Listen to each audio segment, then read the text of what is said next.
Il racconto divide e raggruppa, la descrizione livella ogni cosa. Goethe esige della poesia epica che essa tratti tutti gli avvenimenti come definitivamente trascorsi, in opposizione alla contemporaneità dell'azione grammatica. Goethe definisce così esattamente la differenza tra lo stile epico e lo stile drammatico. Il dramma si situa a priori a un livello di astrazione assai più alto di quello dell'epica. Il dramma si incentra sempre intorno a un conflitto e tutto quello che non si riferisce diretto o indirettamente a questo conflitto è assolutamente fuori luogo, è superfluo e fastidioso. La ricchezza di un drammaturgo come Shakespeare deriva da una ricca e varia concezione del conflitto stesso, ma nella tendenza a escludere tutti i particolari che non si riferiscono al conflitto, non vi è nessuna differenza sostanziale tra Shakespeare e i greci. Il trasferimento richiesto da Goethe dell'azione epica nel passato consente di scegliere l'essenziale nel dovizioso mare della vita e di rappresentare l'essenziale in modo tale da suscitare l'illusione che tutta la vita sia rappresentata nella sua intera estensione. Il criterio che decide se un particolare è pertinente o no, essenziale o no, deve perciò essere nell'epica più largo che non nel dramma. Deve riconoscere come essenziali anche i rapporti tortuosi e indiretti, ma entro questa concezione più ampia ed estensiva di ciò che è essenziale, la selezione non deve essere altrettanto rigorosa che nel dramma. Quel che non concerne la sostanza è una zavorra, un ostacolo, qui non meno che nel dramma. La tortuosità delle vie della vita si semplifica solo alla fine. Solo la prassi umana può indicare quali sono state, nell'insieme delle disposizioni di un carattere umano, le qualità importanti e decisive. Solo il contatto con la prassi, solo il complesso concatenamento delle varie azioni e passioni degli uomini può provare quali siano state le cose, le istituzioni, eccetera, che hanno influito in modo determinante sul loro destino e quando e come si è esercitato questo influsso.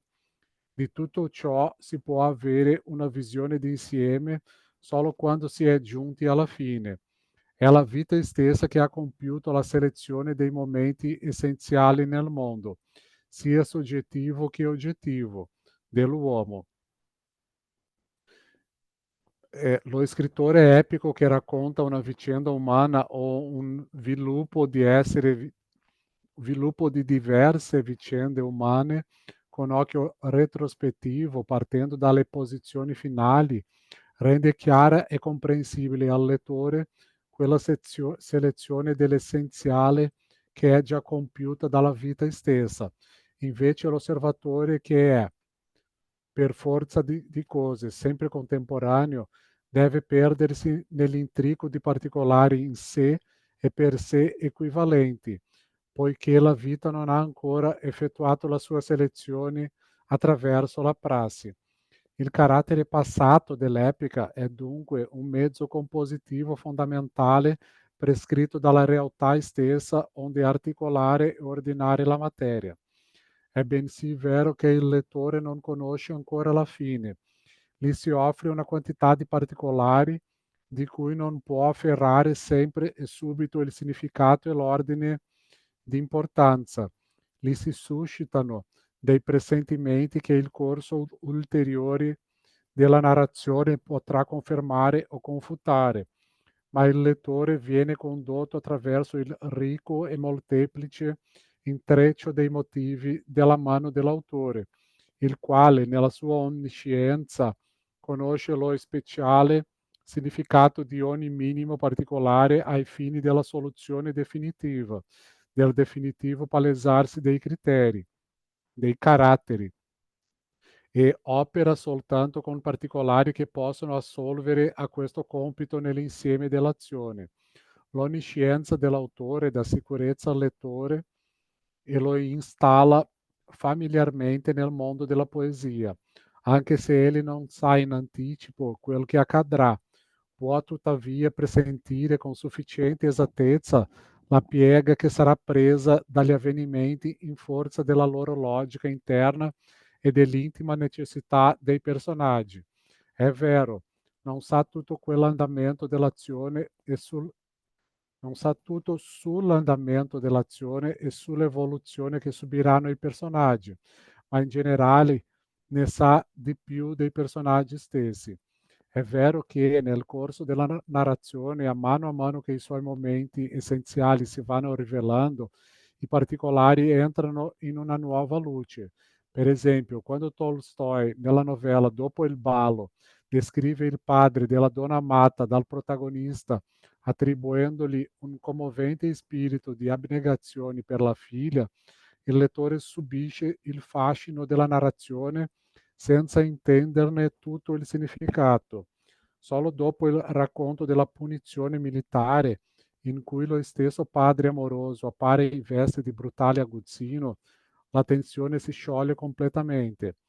La grandezza dell'arte epica tolstoiana consiste appunto nel fatto che sa mantenere l'unità in questa tensione e non fa del vecchio ufficiale un bestiale prodotto dello zarismo, bensì mostra come il regime zarista trasforma in bestie uomini che di per sé nella loro vita privata sono buoni, altruisti, pieni di spirito di abnegazione, facendone esecutori passivi o addirittura zelanti della sua propria bestialità. È chiaro che tutte le sfumature del racconto del ballo potevano essere trovate e descritte solo dal punto di vista della scena della punizione. L'osservatore contemporaneo che non racconta il ballo retrospettivamente da quel determinato punto di vista avrebbe visto e descritto per forza di cose particolari ben diversi, più superficiali e meno essenziali. L'uso di distanziare gli avvenimenti che permette di esprimere la selezione degli elementi essenziali operata dalla prassi umana si trova nei vari, si trova nei veri narratori, anche quando lo scrittore sceglie la forma del racconto in prima persona, quando si suppone che il narratore sia un personaggio dell'opera stessa.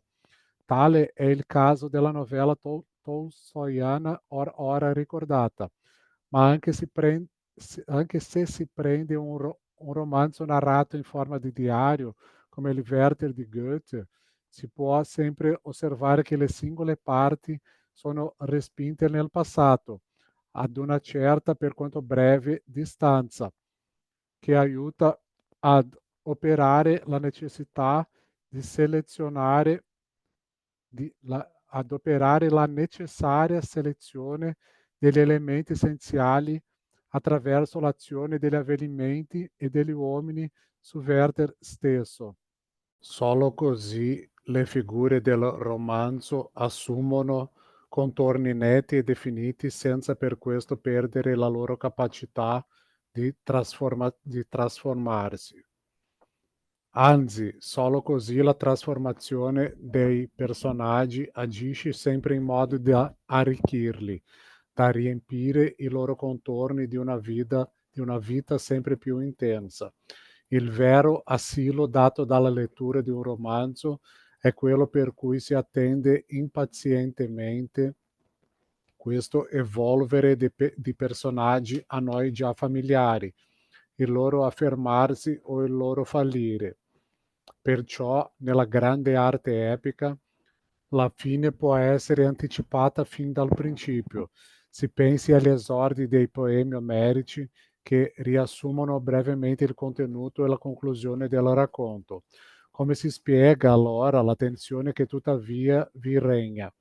Essa non consiste certamente nella curiosità estetica di vedere come abbia fatto il poeta a svolgere il compito prefissosi, Consiste invece nella curiosità tutta umana di sapere quali altri tentativi dovrà compiere Ulisse, quali ostacoli dovrà ancora superare per giungere a una meta che già conosciamo.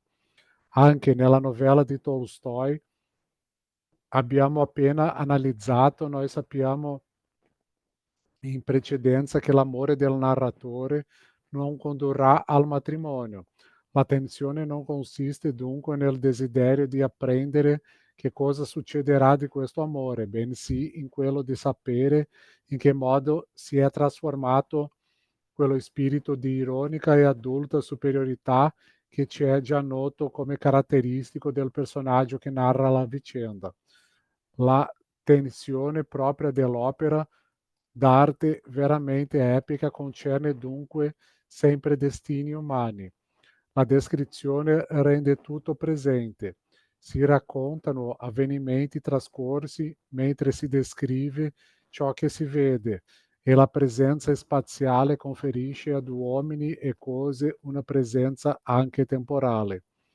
Ma tale presenza è una presenza sbagliata, non è la presenza dell'azione immediata che è propria del dramma. La grande narrativa moderna è stata in grado di intessere, di intessere l'elemento drammatico nella forma del romanzo proprio attraverso la conseguente trasformazione di tutti gli avvenimenti in passato, mentre la presenza data dalla descrizione dell'osservatore è l'esatto antipodo dell'elemento drammatico. Si descrivono situazioni statiche immote, stati d'animo o degli uomini, stati d'animo degli uomini o stati d'essere delle cose, stati d'animo o nature morte. Così la rappresentazione degenera in bozzetto e va perduto il principio naturale della selezione epica. Un dato stato d'animo è di per sé, se non ha riferimento alle azioni essenziali di un uomo, tanto importante o irrilevante quanto qualsiasi altro, e questa equivalenza è ancora più netta quando si tratta di oggetti. In una narrazione è logico parlare soltanto di quegli aspetti di una cosa che non sono importanti ai fini della funzione che la cosa stessa assume nel concreto atto umano in cui figura. Ogni cosa presenta in sé infinite qualità. Se lo scrittore che descrive ciò che va osservando aspira a rendere compiutamente la presenza oggettiva della cosa, gli si offrono due vie: o rinuncia completamente ad ogni principio selettivo e allora si sobbarca il lavoro di Sisifo di esprimere in parole un infinito numero di qualità, oppure dà la preferenza agli aspetti più pittoreschi, più adatti alla descrizione, ma più superficiali della cosa stessa. Comunque, il fatto che vada perduto il collegamento proprio dalla narrazione tra le cose e le loro funzioni in concrete vicende umane implica anche la perdita della loro significatività artistica. Possono acquistare un significato solo a patto di essere immediatamente collegate ad una qualche idea astratta che l'autore ritiene essenziale alla sua visione del mondo. Ciò non vuol dire che la cosa assuma una vera significatività poetica, ma soltanto che ci si immagina di conferirgliela. La cosa si trasforma in simbolo. È chiaro di qui che i problemi estetici del naturalismo debbono necessariamente ingenerare metodi formalistici, ma la perdita dell'intima significatività e quindi dell'ordine e della gerarchia epica non si arresta al puro livellamento, alla trasformazione della copia della vita in una natura morta. Una rappresentazione e caratterizzazione degli uomini e degli oggetti conforme all'immediata esperienza sensibile è un'operazione che ha la sua propria logica e un suo proprio modo di distribuire gli accenti. Ne consegue spesso qualcosa di assai peggio del semplice livellamento, cioè un ordinamento gerarchico a rovescio. Questa possibilità è necessariamente implicita nel metodo descrittivo, poiché il solo fatto di descrivere con la stessa insistenza gli elementi importanti e gli elementi inessenziali dà l'avvio a un'inversione di segno per cui i primi vengono relegati in secondo piano e in molti scrittori si giunge a una forma bozzettistica che annulla tutto quanto ha un significato umano. In un saggio pieno di feroce ironia, Friedrich Hebel analizza un tipico rappresentante di questa descrizione bozzettistica, Adalbert Stifter, divenuto in seguito, grazie specialmente alla propaganda di Nietzsche, un classico della reazione tedesca. Hebel mostra come in Stifter spariscano i grandi problemi dell'umanità e i particolari amorosamente delineati seppelliscano tutti i tratti essenziali.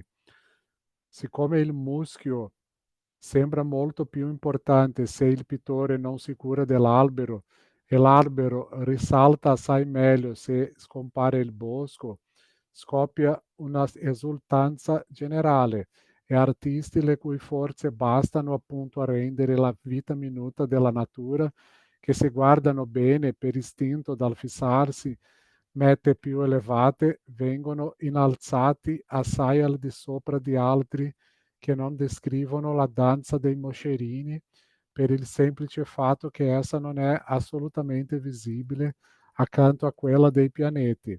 Comincia allora a fiorire dappertutto l'incidentale e l'accessorio. Il fango degli stivali di Napoleone al momento della sua abdicazione viene descritto con lo stesso tremebondo scrupolo dell'intimo conflitto che si dipinge sul volto dell'eroe. Insomma, la virgola si mette il frac e dall'alto del suo compiacente orgoglio sorride alla preposizione, a cui pure è debitrice della sua esistenza. Hebel individua qui acutamente l'altro pericolo fondamentale immanente alla descrizione, il pericolo che i particolari si rendano autonomi.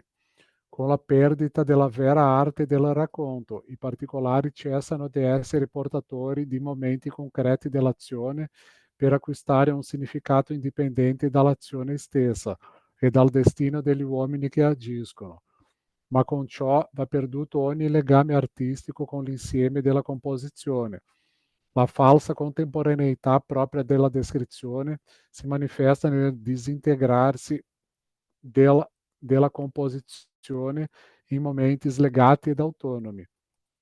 Nietzsche, che osservava con occhio acuto i sintomi della decadenza dell'arte e della vita, mette a nudo questo processo fin nelle conseguenze stilistiche che esso comporta nella singola frase. Egli dice: la parola diventa sovrana e balza fuori dalla frase. La frase esce dai suoi limiti e oscura il senso della pagina. La pagina acquista vita a spese dell'insieme e l'insieme non è più un insieme, ma questa immagine vale per ogni stile decadente.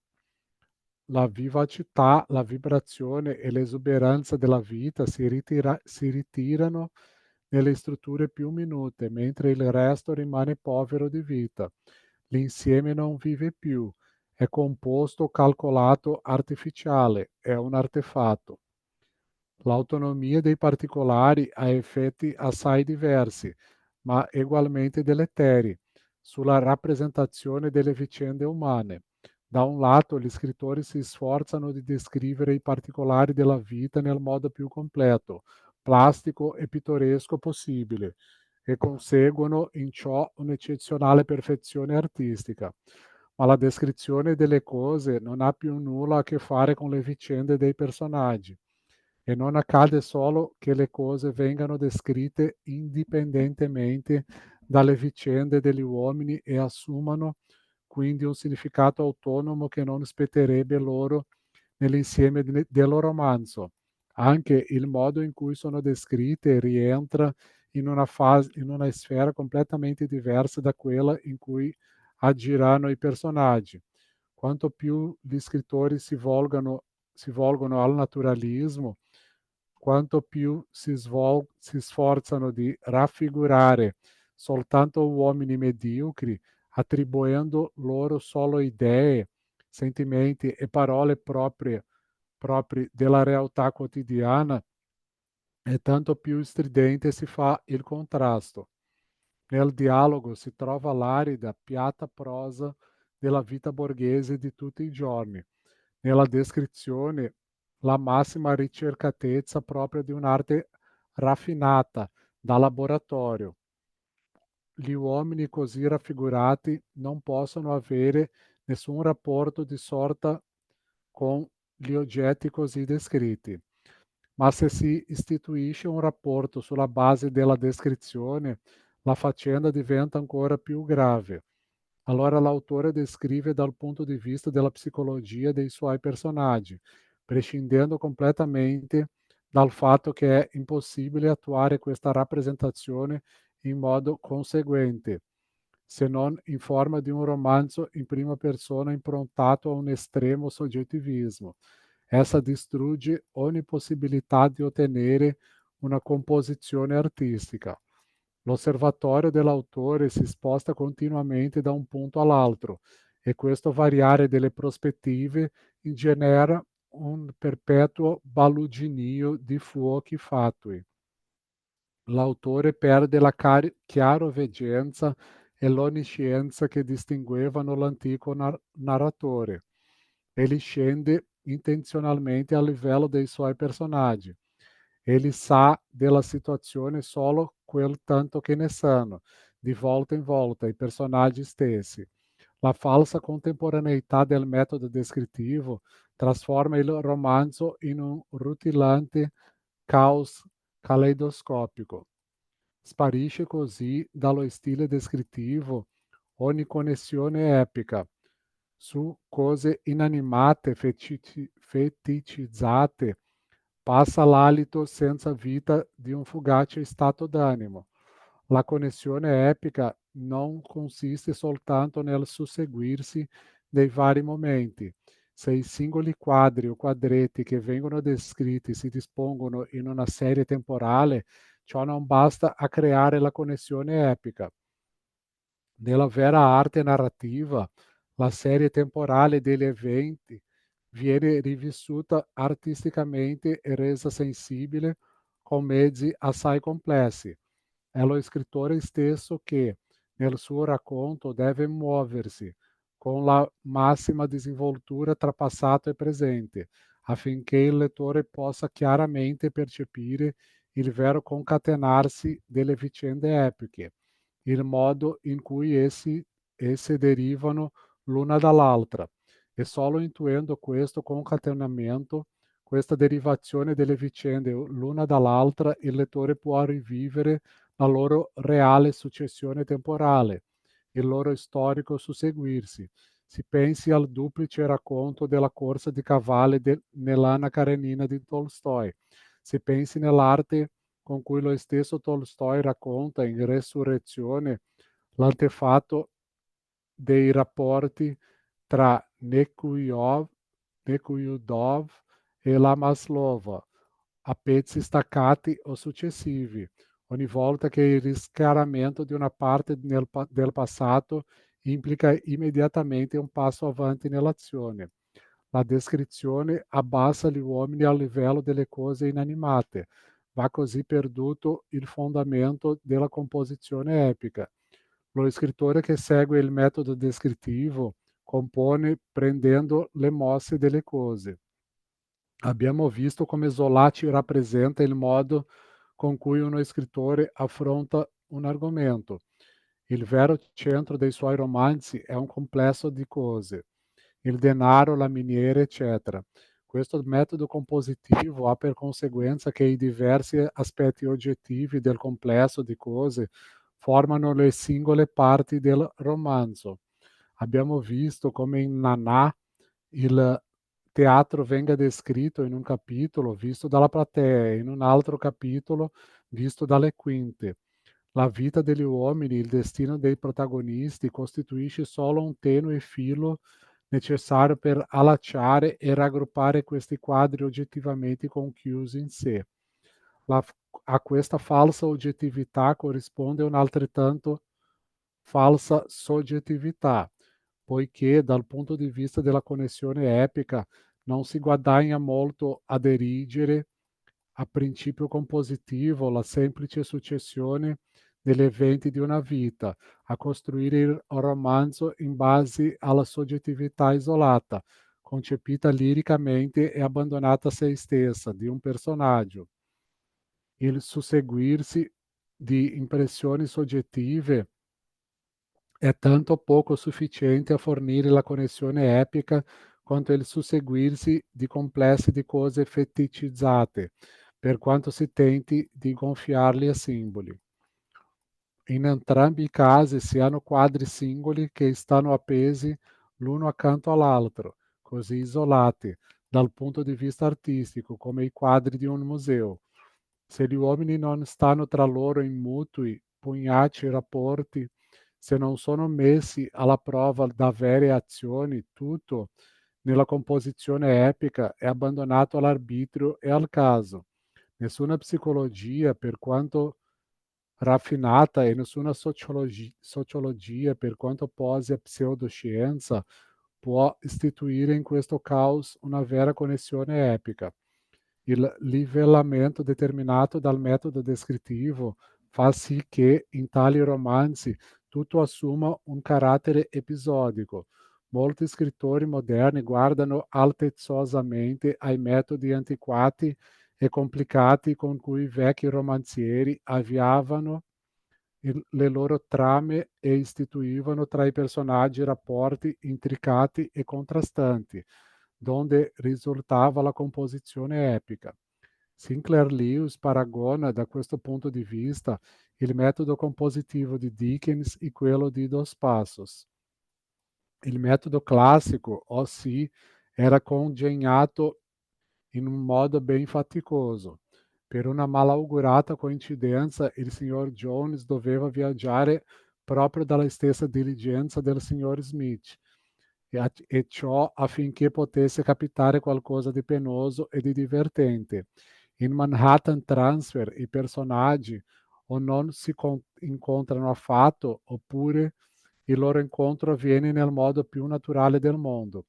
Il modo più naturale del mondo è appunto quello per cui gli uomini non entrano fra loro in alcun rapporto, o tutt'al più in rapporti fuggevoli e superficiali, per cui appaiono all'improvviso e all'improvviso svaniscono, per cui il loro destino personale, dal momento che non li conosciamo affatto, non ci interessa minimamente, né essi prendono parte all'azione, ma passeggiano agitati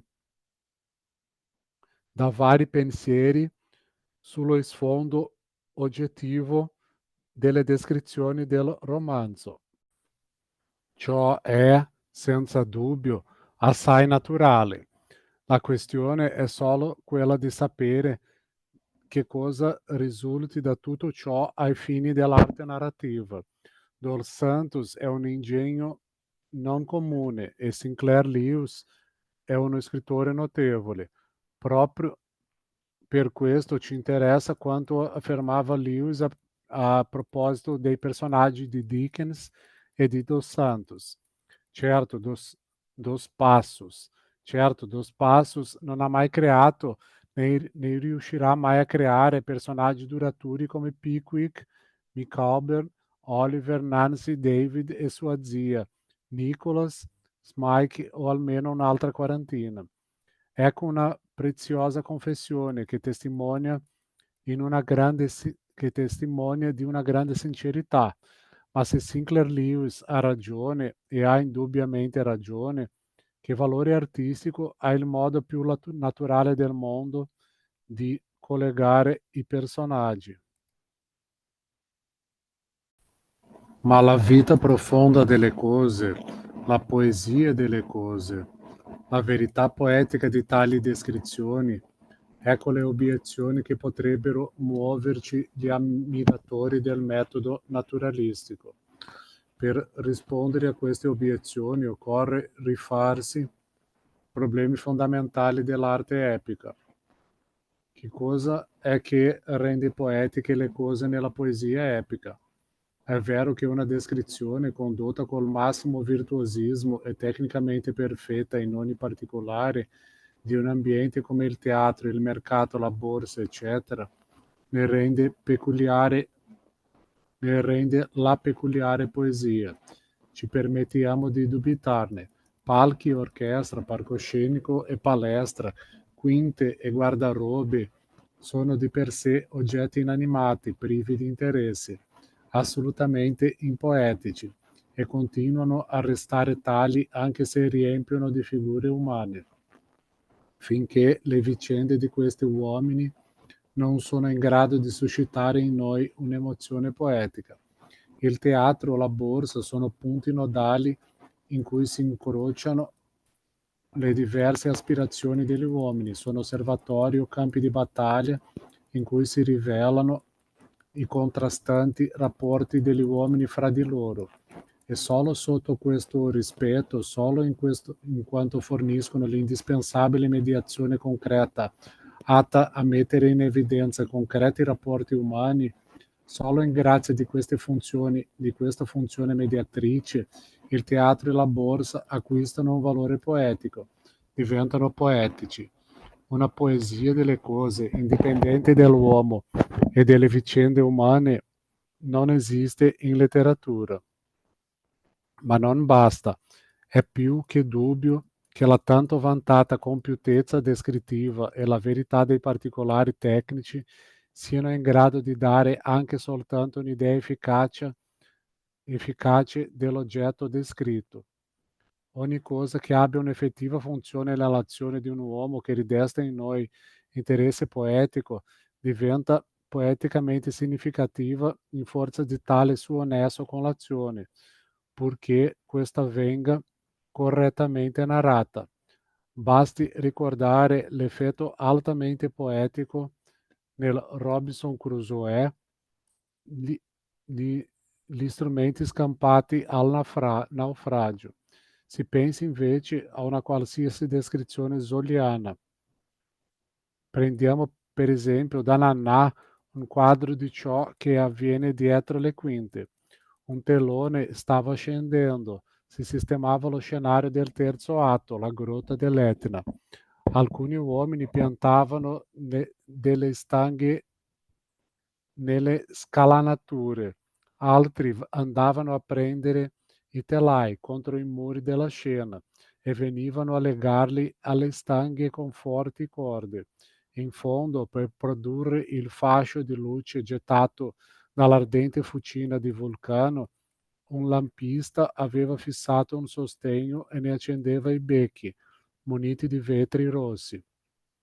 Regnava una confusione, un disordine apparente, in cui ogni minimo movimento era invece accuratamente calcolato, mentre in mezzo a questo turbinio il suggeritore, per sgranchirsi un po' le gambe, camminava su e giù a passi lenti e misurati. A chi può servire una descrizione simile?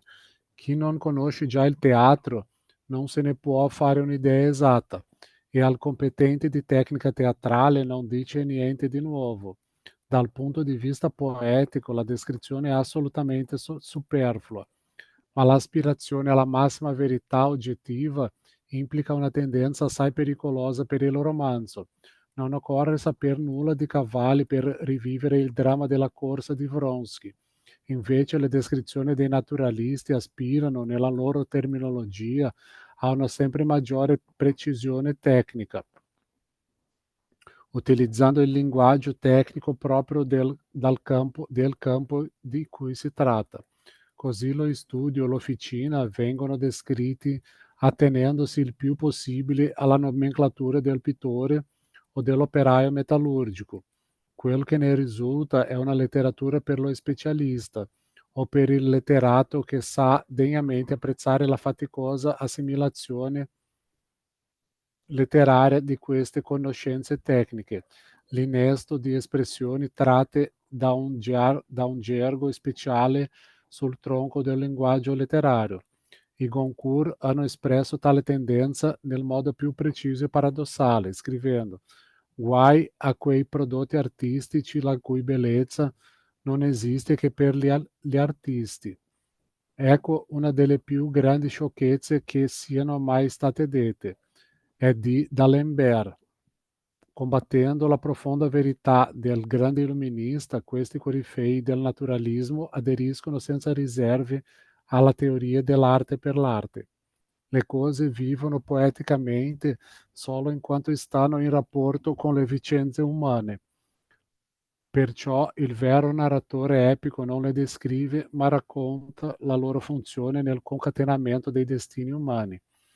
Questo canone fondamentale della poesia è già stato chiaramente riconosciuto da Lessing.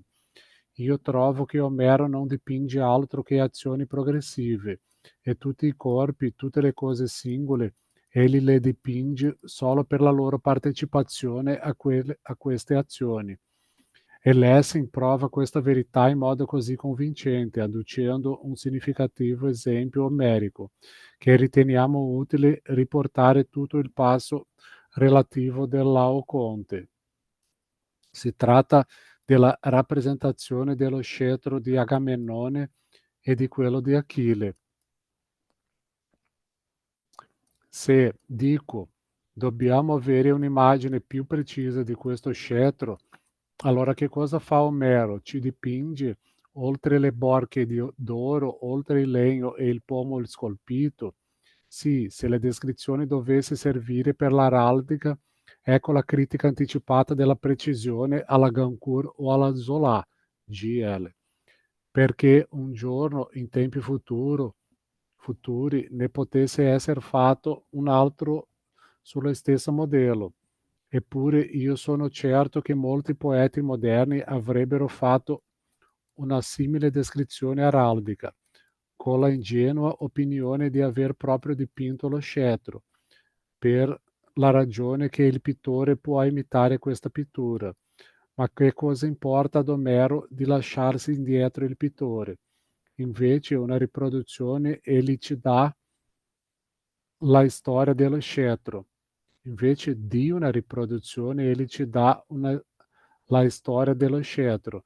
Prima di tutto viene lavorato da Vulcano, poi risplende nelle mani di Giove, poi accenna la dignità di Mercurio, poi è il bastone di comando del guerriero Pelope, poi la verga pastorale del Pacifico Atrio e così via. Anche quando Achille giura per lo scettro di vendicare il disprezzo con cui lo tratta Agamennone, Omero ci dà la storia di questo scettro. Noi lo vediamo verdeggiare sui monti.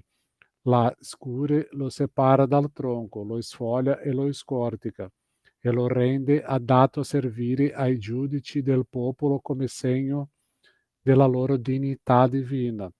A Omero non tanto importava descrivere due scettri di materia e figure diverse, in quanto darci un'immagine sensibile della diversità del potere di cui questi scettri erano il segno. Quello opera di Vulcano, questo tagliato da una mano di ignoto sui monti, quello antico possesso di una casa nobile, questo destinato a riempire la prima mano che capita, quello esteso da una mano che molte isole e su molte isole e su tutta Argo, questo portato da uno fra i greci a cui insieme con altri era stata affidata l'osservanza della legge.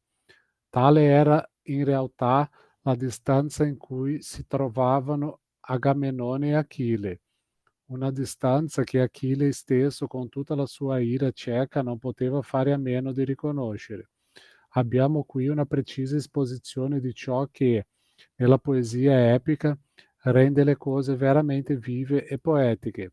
E se pensiamo agli esempi addotti in precedenza nelle opere di Scott, Balzac, Tolstoi, dovremo constatare che questi autori hanno scritto mutatis mutandis in base allo stesso principio che Lessing ha messo in luce in Omero. Diciamo mutatis mutandis perché abbiamo già indicato che la maggiore complessità dei rapporti sociali richiede una nuova poesia, richiede dalla nuova poesia l'applicazione di nuovi mezzi. Ben diversamente stanno le cose laddove predomina il metodo descrittivo e la poesia si cimenta in un vano certame con le arti figurative. Applicato alla raffigurazione dell'uomo, il metodo descrittivo non può che trasformare l'uomo in natura morta. Solo la pittura vera e propria possiede i mezzi per fare delle qualità corporee dell'uomo l'espressione immediata per delle più profonde qualità del suo carattere. E non è certo per caso che nella stessa epoca in cui le tendenze pittorico-descrittive del naturalismo abbassano gli uomini, in letteratura a livello di elementi di nature morte, anche la pittura smarisca la capacità di rendere intensamente l'espressione sensibile. I ritratti di Cézanne, se paragonati alla pienezza psicologica di quelli di Tiziano o di Rembrandt, sono pure nature morte, esattamente come i personaggi dei Goncourt o di Zola, in confronto a quelli di Balzac o di Tolstoi.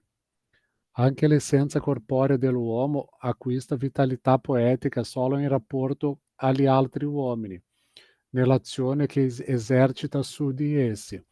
Lessing ha ben compreso anche questo fatto e l'ha esattamente analizzato trattando del mondo in cui Omero rappresenta la bellezza di Elena. E anche qui possiamo vedere come i classici del realismo soddisfino pienamente queste esigenze della vera epopea. Tolstoi caratterizza la bellezza di Anna Karenina esclusivamente attraverso il suo influsso sull'azione, attraverso le tragedie che essa determina nella vita di altre persone e in quella di Anna stessa. La descrizione non offre dunque la vera poesia delle cose, ma trasforma gli uomini in esseri statici, in elementi di nature morte. Le qualità degli uomini esistono l'una accanto all'altra e vengono descritte in questa compresenza, invece di compenetrarsi a vicenda e di attestare così la vivente unità della personalità del suo vario atteggiarsi nelle sue azioni contraddittorie. Alla falsa vastità degli orizzonti del mondo esterno corrisponde una ristrettezza schematica nella caratterizzazione.